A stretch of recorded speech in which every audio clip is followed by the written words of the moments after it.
আসসালামু আলাইকুম everyone, welcome to my channel. খুবই সহজভাবে তৈরি করা যায় ভীষণ মজার ইউনিক একটি বিকেলের নাস্তার রেসিপি আজকে আপনাদের সাথে শেয়ার করছি। মাত্র 2টি আলু আর ময়দা দিয়ে যে এত মজার একটি বিকেলের নাস্তা তৈরি করা যায় তা আপনারা না তৈরি করে খেলে বুঝতেই পারবেন না। যারা বিকেলে বিভিন্ন ধরনের স্ন্যাক্স তৈরি করে থাকেন আজকের এই রেসিপিটি একবার ট্রাই করতে পারেন। আশা করছি পরিবারের সকলের খুবই পছন্দ হবে। তো আজ আর কথা বাড়াচ্ছি না, চলুন রেসিপিটি দেখে নিচ্ছি। এই রেসিপিটি তৈরি করার জন্য প্রথমেই একটি মিক্সিং বলে আমি প্রায় 1.5 কাপ পরিমাণ ময়দা নিয়ে নিচ্ছি। আপনারা চাইলে এখানে আটাও ব্যবহার করতে পারেন। তারপর এর মধ্যে দিয়ে দিচ্ছি আমি স্বাদমতো লবণ, দিয়ে দিচ্ছি প্রায় 1/2 চা চামচ পরিমাণ চিলি ফ্লেক্স, আর দিয়ে দিচ্ছি প্রায় 2 টেবিল চামচের মতো রান্নার রেগুলার তেল। এবার সবগুলো উপকরণ একসাথে হাত দিয়ে খুব ভালো করে মিশিয়ে নিচ্ছি। এটা সময় নিয়ে এখানে ময়দা তেলের সাথে মিশিয়ে নিতে হবে। ময়ানটা যত ভালো নাস্তাটা তত বেশি খাস্তা হবে। যখন দেখবেন ময়দা হাত দিয়ে এভাবে মুঠো করলে দলা পেকে যায় তাহলে বুঝতে হবে ময়দা পারফেক্টলি মাখানো হয়ে গিয়েছে। এবার এই শুকনো ময়দা থেকে একটি মিক্সিং বলে আমি প্রায় 3 থেকে 4 টেবিল চামচের মতো শুকনো ময়দা উঠিয়ে নিচ্ছি। তারপর এটাকে এক সাইডে রেখে দিচ্ছি। এখন এখানে অল্প অল্প করে পানি অ্যাড করে একটি ডো তৈরি করে নিচ্ছি। এই ডোটাকে খুব বেশি নরম কিংবা শক্ত করে ফেলা যাবে না। তো দেখতেই পাচ্ছেন আমরা কিন্তু ডো তৈরি করা হয়ে গিয়েছে। এখন একটি ঢাকনা দিয়ে ঢেকে এটাকে আমি রেস্টে রেখে দেবো প্রায় 15 থেকে 20 মিনিটের জন্য। এইবার অন্য একটি মিক্সিং বলে আমি বড় সাইজের 2টি আলু এইভাবে খোসা ছাড়িয়ে কেটে সেদ্ধ করে নিয়েছি। একটি ম্যাশার দিয়ে আলুগুলোকে আমি ম্যাশ করে নিচ্ছি। আপনারা চাইলে হাত দিয়েও করতে পারবেন কিংবা আলুগুলোকে গ্রেট করেও নিতে পারবেন। তবে খেয়াল রাখতে হবে যাতে আলুতে কোনো প্রকার আলুর দলা না থাকে। তো দেখতেই পাচ্ছেন আমার আলুগুলো কিন্তু খুব ভালো করে ম্যাশ করা হয়ে গিয়েছে। এইবার এখানে আমি দিয়ে দিচ্ছি প্রায় 1/4 কাপ পরিমাণ পেঁয়াজ কুচি, দিয়ে দিচ্ছি 1/3 কাপ পরিমাণ টমেটো কুচি। টমেটোগুলোকে আমি এরকম ছোট করে কুচি করে নিয়েছি। কাঁচামরিচ কুচি দিচ্ছি প্রায় 2 থেকে 3টি। আর এখানে আমি ম্যাগির ম্যাজিক মশলা নিয়েছি 1/2 চা চামচ পরিমাণ, দিয়ে দিচ্ছি 1/2 চা চামচ পরিমাণ আদা রসুন বাটা, 1 টেবিল চামচ পরিমাণ ধনিয়া পাতা কুচি, স্বাদমতো লবণ, 1/2 চা চামচ পরিমাণ চিলি ফ্লেক্স, 1/2 চা চামচ পরিমাণ জিরার গুঁড়ো, 1/2 চা চামচ পরিমাণ ধনিয়ার গুঁড়ো, আর সবশেষে এখানে আমি দিয়ে দিচ্ছি 1/4 চা চামচ পরিমাণ গরম মশলা। এবার সবগুলো উপকরণ একসাথে খুব ভালো করে মিশিয়ে নিচ্ছি।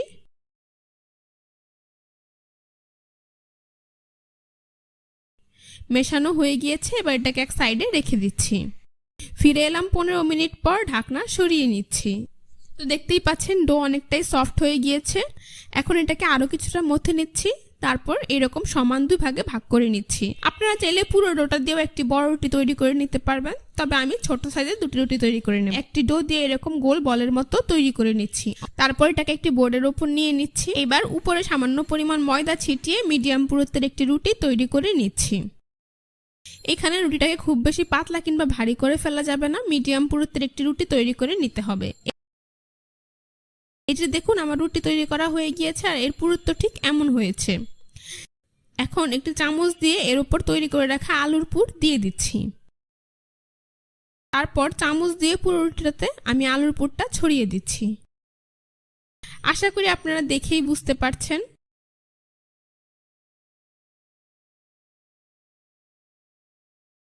এবার রুটির এই নিচের পাশ থেকে আমি একটি বড় ভাঁজ দিয়ে দিচ্ছি। তারপর একইভাবে আরো একটি ভাঁজ দিয়ে দিচ্ছি। অর্থাৎ পুরো রুটিটাকে আমি এইভাবে 2 থেকে 3টি ভাঁজ দিয়ে দিচ্ছি। খুব ভালো করে এইভাবে চেপে নিচ্ছি। রুটিটাকে সিল করার জন্য কোনো প্রকার পানি লাগানোর প্রয়োজন নেই, এইভাবে চেপে দিলেই খুব ভালো করে সিল করা হয়ে যাবে। এবার রুটিটাকে আলতো হাতে এইভাবে একটু বেলে নিচ্ছি। এখন একটি ছুরি দিয়ে এর এক পাশ থেকে এইভাবে কেটে নিচ্ছি। আশা করি আপনারা দেখেই বুঝতে পারছেন। মোটামুটি 2 থেকে 3 ইঞ্চি করে প্রত্যেকটি নাস্তা আমি এইভাবে কেটে নিচ্ছি। আপনারা একটু খেয়াল করলেই বুঝতে পারবেন কাজটা আমি ঠিক কিভাবে করছি। এই যে দেখুন একটি নাস্তা দেখতে ঠিক এইরকম হয়েছে। তো দেখতেই পাচ্ছেন আমার সবগুলো নাস্তা কিন্তু একইভাবে তৈরি করা হয়ে গিয়েছে। এইবার আমি প্রথমেই যে শুকনো ময়দার মিশ্রণটা উঠিয়ে রেখেছিলাম প্রায় 1 চা চামচের মতো দিয়ে দিচ্ছি সাদা তেল। তারপর এর মধ্যে অল্প অল্প করে পানি অ্যাড করে একটি পাতলা ব্যাটার তৈরি করে নিচ্ছি। মোটামুটি মিডিয়াম ঘনত্বের একটি ব্যাটার তৈরি করে নিতে হবে। আপনাদের হাতের কাছে যদি সাদা তেল না থাকে না দিলেও চলবে। তো দেখতেই পাচ্ছেন আমার ব্যাটার তৈরি করা হয়ে গিয়েছে আর এটি দেখতে ঠিক এইরকম হয়েছে। এবার তৈরি করে রাখা এই নাস্তাগুলোকে আমি এই ব্যাটারের মধ্যে খুব ভালো করে ডিপ করে সরাসরি গরম তেলে ভেজে নেব। সেজন্য চুলায় একটি প্যানে পরিমাণ মতো তেল বসিয়ে দিয়েছি। তেল কিছুটা গরম হয়ে আসলে একটি নাস্তা আমি এই ব্যাটারের মধ্যে দিয়ে দিচ্ছি। তারপর 2-3 বার উল্টে পাল্টে ব্যাটারে খুব ভালো করে ডিপ করে এবার সরাসরি গরম তেলে দিয়ে দিচ্ছি। এইভাবেই প্রত্যেকটি নাস্তা আমি ব্যাটারে ডিপ করে ব্যাটার থেকে তুলে গরম তেলে দিয়ে দিচ্ছি। আঁচ মিডিয়ামে রেখে কিছুক্ষণ পরপর উল্টে পাল্টে নাস্তাগুলোকে আমি গোল্ডেন ব্রাউন কালার এবং মুচমুচে করে ভেজে নেব। তো নাস্তাগুলোর এক পাশ ভাজা হয়ে গেলে আমি নাস্তাগুলোকে উল্টে দিচ্ছি। এইভাবে কিছুক্ষণ পরপর উল্টে পাল্টে আমি নাস্তাগুলোকে ভেজে নিয়েছি। দেখতেই পাচ্ছেন আমার নাস্তাগুলো কিন্তু ভাজা হয়ে গিয়েছে, খুব সুন্দর কালার চলে এসেছে। এবার একটি ছাঁকনি দিয়ে আমি এগুলোকে তেল থেকে তুলে নিচ্ছি। তারপর খুব ভালো করে তেল ঝরিয়ে একটি নাস্তার প্লেটে নিয়ে নিচ্ছি। তো বাকি নাস্তাগুলোকে আমি একইভাবে তেল থেকে তুলে নিচ্ছি। প্যানে প্রথমবারে যে কয়টি নাস্তা হবে ঠিক সে কয়টি নাস্তায় আমি ভেজে নিয়েছি। এবার আমি বাকি নাস্তাগুলোকে একইভাবে ভেজে নেব। সেই জন্য প্রত্যেকটি নাস্তাকে আবারও খুব ভালো করে ময়দার ব্যাটারে ডিপ করে তেলে দিয়ে দিচ্ছি। তারপর চুলার আঁচ মিডিয়ামে রেখে কিছুক্ষণ পরপর একইভাবে উল্টে পাল্টে গোল্ডেন ব্রাউন কালার এবং ক্রিস্পি করে ভেজে নিয়েছি নাস্তাগুলোকে। এখন সবগুলো নাস্তা আমি একইভাবে তেল থেকে তুলে নিচ্ছি। খুব ভালো করে তেল ঝরিয়ে আবারও সেই নাস্তার প্লেটে নিয়ে নিচ্ছি। এইবার পরিবেশন করে আপনাদের দেখিয়ে দিচ্ছি। দেখুন নাস্তাগুলো দেখতে মাশাআল্লাহ কতটা সুন্দর হয়েছে আর খেতেও হয়েছে অসাধারণ। একবার তৈরি করলে আপনারা বুঝতে পারবেন একদমই অল্প সময়ে খুব সহজেই এত মজার একটি নাস্তা তৈরি করা যায়। বাচ্চাদের টিফিনে কিংবা বিকেলে চায়ের আড্ডায় কোনো ঝামেলা ছাড়াই এই স্ন্যাক্সটি আপনারা তৈরি করে নিতে পারেন। গরম টমেটো কেচাপ যে কোনো ধরনের চাটনির সাথে খেতে এই নাস্তাটা অনেক বেশি ভালো লাগবে। এটি ভালো লাগলে অবশ্যই আমার চ্যানেলটি সাবস্ক্রাইব করে পাশে থাকা বেল বাটনটি অন করা। ঝটপট ভিন্নধর্মী এই পটেটো রোলটি একবার তৈরি করে দেখতে পারেন। আশা করছি পরিবারের সকলের খুবই ভালো লাগবে। তো আর কথা বাড়াচ্ছে না, চলুন ঝটপট মজাদার এই রোলের রেসিপিটি দেখে নিচ্ছি। এই রেসিপিটি তৈরি করার জন্য প্রথমে একটি মিক্সিং বলে আমি 1 কাপ পরিমাণ ময়দা নিয়ে নিচ্ছি। আপনারা চাইলে এর পরিবর্তে আটাও নিতে পারবেন। দিয়ে দিচ্ছি 1/2 চা চামচ পরিমাণ লবণ। তারপর এখানে আমি অ্যাড করে দিচ্ছি 1 টেবিল চামচ পরিমাণ সুজি। এখানে সুজিটা দিলে নাস্তাটা অনেক বেশি খাস্তা এবং মুচমুচে হবে। তারপর অ্যাড করে দিচ্ছি আমি 1 টেবিল চামচ পরিমাণ রান্নার রেগুলার তেল। এই তেলটাকে ময়দার সাথে খুব ভালোভাবে মিশিয়ে নিতে হবে। এখানে ময়ানটা যত ভালো হবে নাস্তাটা তত বেশি খাস্তা এবং ক্রিস্পি হবে। যখন দেখবেন ময়দা এইভাবে হাত দিয়ে মুঠো করলে দলা পেকে যায় তাহলে বুঝতে পারবেন আপনার ময়দাটা পারফেক্টলি মাখানো হয়ে গিয়েছে। এবার আমি এর মধ্যে অল্প অল্প করে নর্মাল টেম্পারেচারের পানিটা অ্যাড করে দেব আর একটি সফট ডো তৈরি করে নেব। নর্মাল রুটি অথবা পরোটার ডোয়ের মতো করে একটি ডো এখানে তৈরি করে নিতে হবে। আপনারা চাইলে কিন্তু গরম পানি দিয়েও এই ডোটা তৈরি করে নিতে পারবেন। তো দেখতেই পাচ্ছেন এভাবে অল্প অল্প করে পানি অ্যাড করে আমি একটি ডো তৈরি করে নিয়েছি। এখন আমি এর উপর সামান্য পরিমাণ তেল মাখিয়ে একটি ঢাকনা দিয়ে ঢেকে এটাকে রেস্টে রেখে দেব 15 থেকে 20 মিনিটের জন্য। তারপর চুলায় একটি প্যানে প্রায় 2 টেবিল চামচের মতো রান্নার রেগুলার তেল দিয়ে দিচ্ছি। তেল কিছুটা গরম হয়ে আসলে এর মধ্যে আমি 1/4 কাপ পরিমাণ পেঁয়াজ কুচি দিয়ে দিচ্ছি। চুলার আঁচ মিডিয়ামে রেখে পেঁয়াজটাকে 2 থেকে 3 মিনিটের মতো ভেজে নিতে হবে। মোটামুটি পেঁয়াজের কাঁচা গন্ধটা যাওয়া পর্যন্ত ভেজে নিলেই চলবে। এখন আমি এর মধ্যে অ্যাড করে দিচ্ছি 1/2 চা চামচ পরিমাণ আদা রসুন বাটা। এই আদা রসুন বাটা আমি পেঁয়াজের সাথে মিশিয়ে 2 মিনিটের মতো ভেজে নিচ্ছি।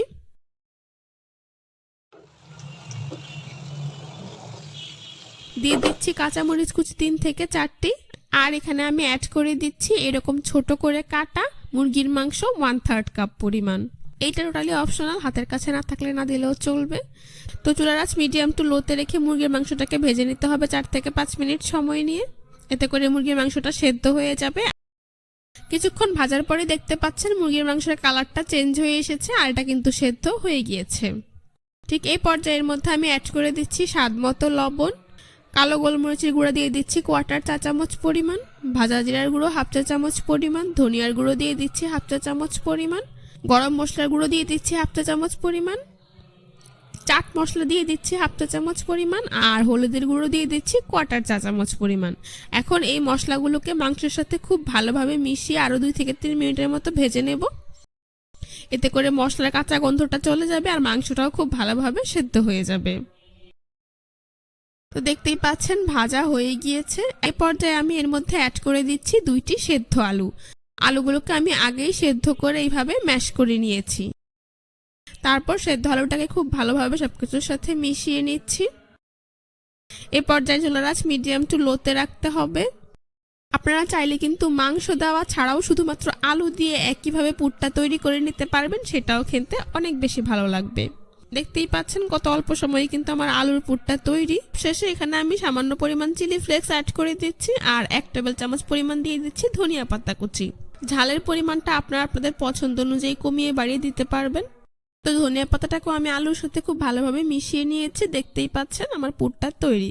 এখন চুলা বন্ধ করে এটাকে ঠান্ডা করে একটি প্লেটে উঠিয়ে নেব। ফিরে এলাম 20 মিনিট পর, ঢাকনাটা সরিয়ে নিচ্ছি। দেখতেই পাচ্ছেন আমার ডো কিন্তু আগে থেকে অনেকটাই সফট হয়ে গিয়েছে। এখন এটাকে আমি আরো কিছুটা সময় নিয়ে মথে নেব। তারপর একটি বোর্ডের উপর নিয়ে নিচ্ছি। বোর্ডের উপর নিয়ে এটাকে এইভাবে লম্বা রোলের মতো তৈরি করে নিচ্ছি। তারপর এক পাশ থেকে এভাবে ছুরি দিয়ে 6 থেকে 7টি লেচি কেটে নিচ্ছি। আশা করি আপনারা দেখেই বুঝতে পারছেন। এইখান থেকে একটি লেচি রেখে বাকিগুলোকে আমি মিক্সিং বলে নিয়ে ঢেকে রাখবো, তা না হলে লেচিগুলো ড্রাই হয়ে যাবে। এবার এই লেচিটাকে এইভাবে গোল বলের মতো তৈরি করে নিচ্ছি। উপরে পরিমাণ মতো ময়দা ছিটিয়ে মিডিয়াম পুরুত্বের একটি রুটি তৈরি করে নিতে হবে। নর্মাল রুটি আমরা যেভাবে তৈরি করে থাকি ঠিক সেই রকম পুরুত্বের এবং সেই রকম সাইজের একটি রুটি এখানে আমি তৈরি করে নেব। দেখতেই পাচ্ছেন আমার রুটি তৈরি করা হয়ে গিয়েছে। পুরুত্বটা আপনাদেরকে একটু দেখিয়ে দিচ্ছি, আশা করি দেখেই বুঝতে পারছেন। এবার এই রুটির চারপাশে আমি আঙুল দিয়ে পানি লাগিয়ে নিচ্ছি, এতে করে রোলটা তৈরি করতে সুবিধে হবে। এখন আমি তৈরি করে রাখা আলুর পুর থেকে পরিমাণ মতো পুর এই রুটির এক পাশে এইভাবে নিয়ে নিচ্ছি। এইবার রুটিটার নিচের পাশ এভাবে পুরের উপর ভাঁজ দিয়ে দিচ্ছি। আঙ্গুল দিয়ে আলতো করে চেপে দিচ্ছি যাতে ভাজার সময় খুলে না যায়। তারপর দুই পাশ একইভাবে ভাঁজ দিয়ে দিচ্ছি। এই রুটির চারপাশে আমি আঙ্গুল দিয়ে পানি লাগিয়ে নিচ্ছি। এইবার নিচ থেকে এইভাবে রোলের মতো করে ফোল্ড করে দিচ্ছি। আশা করি আপনারা দেখেই বুঝতে পারছেন কত সহজে আমার একটি রোল তৈরি করা হয়ে গিয়েছে। এখন এটাকে আমি একটি প্লেটে উঠিয়ে নিচ্ছি। এভাবে আমি সবগুলো রোল তৈরি করে নেব। আপনাদের বোঝার সুবিধার্থে আরো একটি তৈরি করে আপনাদেরকে আমি দেখিয়ে দিচ্ছি। বিকেলে চায়ের আড্ডায় ঝটপট চা তৈরির আগেই আপনারা এই স্ন্যাক্সটি তৈরি করে নিতে পারবেন। বাচ্চাদের টিফিনেও চাইলে দিতে পারবেন। আবার রমজানে ইফতারের আয়োজনে একটু ভিন্নধর্মী কিছু খেতে চাইলেও কিন্তু এই রেসিপিটি তৈরি করে দিতে পারবেন। দেখবেন পরিবারের বড় থেকে ছোট সকলেই খুবই পছন্দ করবে। দেখতেই পাচ্ছেন ঝটপট আরো একটি রোল আমার তৈরি করা হয়ে গিয়েছে। এখন এটাকেও আমি প্লেটে উঠিয়ে নিচ্ছি। এভাবে আমি সবগুলো রোল তৈরি করে নিয়েছি। এখন এগুলোকে আমি ভেজে নেব। সেই জন্য চুলায় একটি প্যানে পরিমাণ মতো তেল দিয়ে তা মিডিয়াম হিটে গরম করে নিয়েছি। এবার এই গরম তেলে একে একে রোলগুলোকে দিয়ে দিচ্ছি। চুলার আঁচ মিডিয়াম টু লোতে রেখে প্রথমে এগুলোকে ভেজে নিতে হবে, তা না হলে এগুলোর বাইরের পাশ পুড়ে যাবে কিন্তু ভেতরে ভালোভাবে কুক হবে না। তো এক পাশ ভাজা হয়ে গেলে এগুলোকে আমি উল্টে দিচ্ছি। এভাবে চুলার আঁচ মিডিয়ামে রেখে কিছুক্ষণ পর পর উল্টে পাল্টে এই রোলগুলোকে আমি গোল্ডেন ব্রাউন কালার এবং মুচমুচে করে ভেজে নিয়েছি। আশা করি দেখেই বুঝতে পারছেন আমার কিন্তু এই রোলগুলো ভাজা হয়ে গিয়েছে, খুব সুন্দর কালার চলে এসেছে। এখন একটি ছাঁকনি দিয়ে এগুলোকে তেল থেকে তুলে খুব ভালোভাবে তেল ঝরিয়ে একটি নাস্তার প্লেটে উঠিয়ে নিচ্ছি। তো বাকি রোলগুলোকে আমি একইভাবে তেল ঝরিয়ে নাস্তার প্লেটে উঠিয়ে নিচ্ছি। এভাবে আমি সবগুলো নাস্তা ভেজে নিয়েছি। তারপর পরিবেশন করে আপনাদের দেখিয়ে দিচ্ছি। দেখতেই পাচ্ছেন এই রোলগুলো দেখতে কিন্তু মাশাআল্লাহ কতটা সুন্দর হয়েছে, আর এটা খেতেও কিন্তু হয়েছে অসাধারণ। সামান্য একটু মাংস দেওয়ার কারণে কিন্তু এই রোলের টেস্টটাই একদম বদলে যাবে, আর বাচ্চারা খুবই মজা করে খাবে। আশা করছি সকলের খুবই ভালো লেগেছে। রেসিপিটি ভালো লেগে থাকলে অবশ্যই আমার চ্যানেলটি সাবস্ক্রাইব করবেন, পাশে থাকা বেল বাটনটি অন করে দিবেন। আজ এই পর্যন্তই। সবাই ভালো থাকবেন, সুস্থ থাকবেন। আল্লাহ হাফেজ।